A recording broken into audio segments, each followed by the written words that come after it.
You are listening to Love Bites on Club FM. കൂടെ റീനു. ഈ തട്ടത്തിൻ മറയത്ത് എന്ന് പറയുന്ന മൂവിയില്ലേ, അത് ശരിക്കും നമ്മുടെയൊക്കെ ലൈഫായിട്ട് ഒത്തിരി അടുത്ത് നിൽക്കുന്നതാ.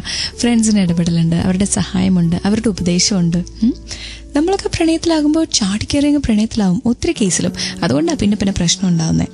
നമുക്കൊക്കെ തന്നെ അറിയാം, നമ്മൾ ഒരു ഇൻ്റർ കാസ്റ്റ് ഇൻ്റർ റിലീജിയസ് മാരേജ് എന്നൊക്കെ പറയുമ്പോൾ നമ്മുടെ വീട്ടിലൊക്കെ പൊട്ടിത്തെറി ഉണ്ടാവും. ഭയങ്കര ഓപ്പൺ ആയിട്ട് അതങ്ങ് മനസ്സിലാക്കാൻ സമ്മതിക്കാനൊന്നും ഒത്തിരി വീട്ടുകാരും അത്രയൊന്നും ഫോർവേഡ് ആയിട്ടില്ല എന്ന് തന്നെ പറയാം.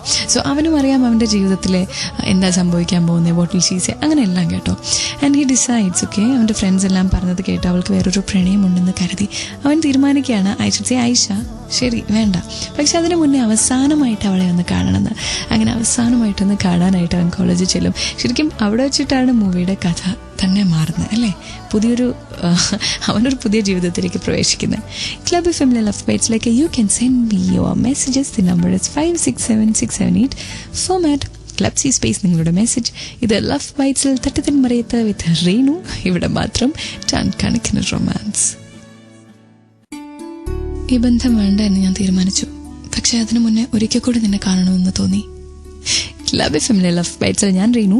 തട്ടത്തിൻ മറയത്തിൽ വിനോദ് ഇങ്ങനെ വിചാരിച്ചിട്ടാണ് ആയിഷയെ കാണാൻ ചെല്ലുന്നത്. പക്ഷേ ആയിഷയുടെ റിയാക്ഷൻ, ആയിഷ എന്താ പറയാൻ പോകുന്നതെന്ന് അവൻ വിചാരിച്ചത്, that was totally different, right?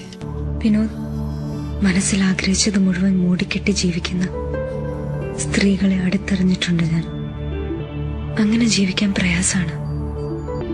എനിക്കത് പറ്റില്ലെന്ന് തോന്നിയതുകൊണ്ടാ വിനോദിനോടത് പറയാൻ തീരുമാനിച്ചത്. എനിക്കിഷ്ടമാണ്.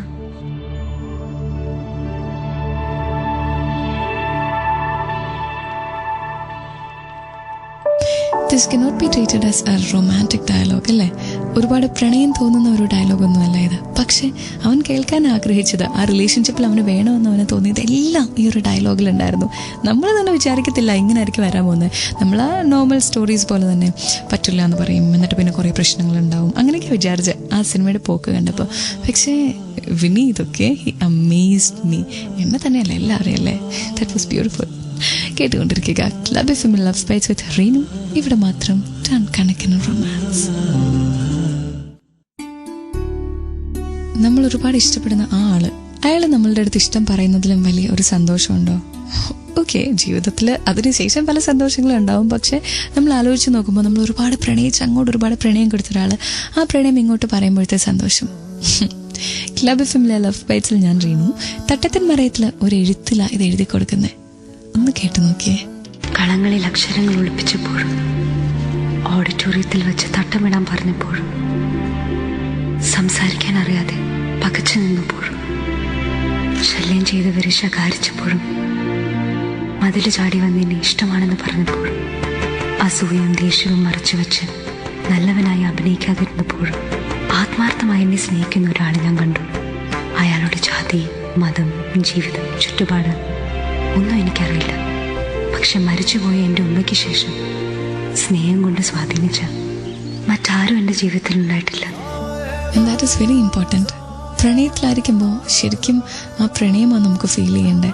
അതിൻ്റെ തീവ്രത നമുക്ക് മനസ്സിലാവണം. അത് ഏതൊരു റിലേഷൻഷിപ്പിലാണെങ്കിലും ഈ ഒരു തീവ്രത നമുക്ക് മനസ്സിലാക്കാൻ പറ്റാത്തിടത്തോളം ആ പ്രണയത്തിലൊരു ഭംഗി ഉണ്ടാവില്ല, ആ പ്രണയത്തിലൊരു സത്യം ഉണ്ടാവില്ല, ആത്മാർത്ഥത ഉണ്ടാവില്ല.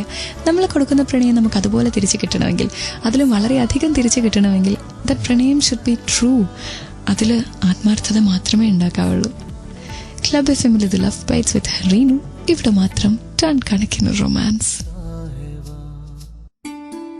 നമ്മളെല്ലാവരെയും റൊമാൻറ്റിക് ആക്കിയ ഒരു സ്റ്റോറി. തട്ടത്തിൻ മറയത്തിനെ കുറിച്ച് പറഞ്ഞാൽ അങ്ങനെ പറയാതിരിക്കാൻ പറ്റത്തില്ല. ക്ലബ് ഫാമിലി ലവ് ബൈറ്റ്സിൽ ഞാൻ റീനു. നമ്മൾ വിചാരിച്ച പോലെ ഒന്നുമല്ല അതിൻ്റെ കഥ പോയിക്കൊണ്ടിരിക്കുന്നത് കേട്ടോ. ഭയങ്കര കോംപ്ലിക്കേറ്റഡ് ആയിരിക്കുന്നു വിചാരിച്ച സംഭവങ്ങളൊക്കെ അങ്ങനെ കോംപ്ലിക്കേറ്റഡ് അല്ലാതെ നമ്മുടെ മനസ്സിനോടടുത്ത് അങ്ങനെ വിനീത് ശ്രീനിവാസൻ അതിൽ കാണിച്ചത്.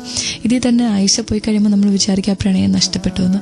പക്ഷേ ശ്രീനിവാസൻ ആയിഷയുടെ അച്ഛൻ ഇടപെടുന്നു, അങ്ങനെ ആ പ്രണയത്തിന് അനുവാദം കൊടുക്കുന്നു. പിന്നെ അതിൻ്റെ ഒരു ക്ലൈമാക്സ് ഉണ്ട്.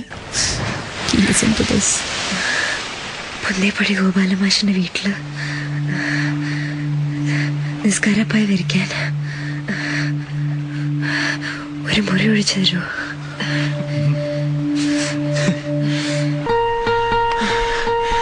ആയിഷ, ഞാൻ നിന്നെ ഒന്ന് ഉമ്മ വെച്ചോട്ടെ പ്ലീസ്. ആയിഷ, 3-4 മാസമായിട്ട് നെറ്റ് എത്തിയിട്ടുള്ളൂ, ഒരേ ഒരു തവണ please please please please please please.